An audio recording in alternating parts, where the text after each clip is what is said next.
Welcome, my son, and what brings thee to the gates of heaven? Well, it all started like this.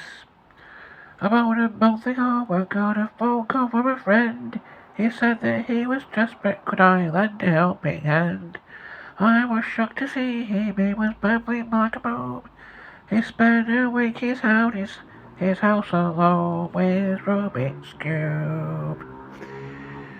That's the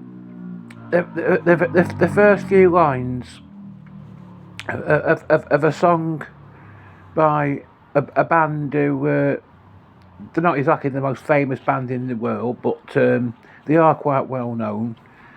They very often do comedy versions of other people's songs, but they're called the Barren Knights, and they've been around since the early 1960s.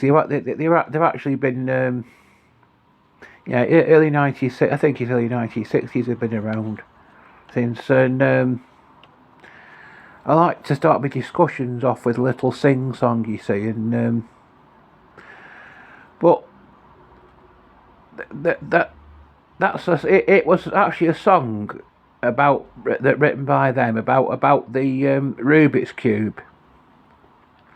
I'm gonna post a full song in the description, and the point of this discussion is: did you have a Rubik's Cube, and did you ever manage to complete it? I actually used to have I've still got a book somewhere in my flat.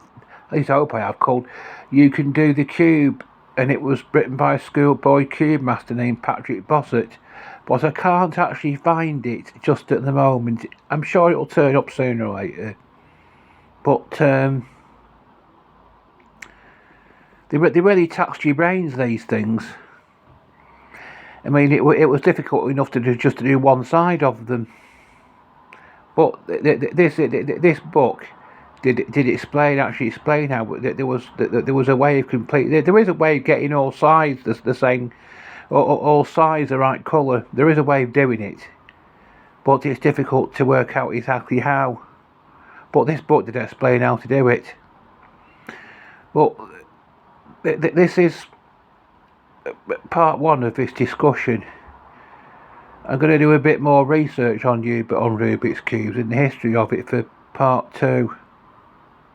And keep your comments coming in, please. As much as you can about Rubik's Cubes, because that's what this is all about.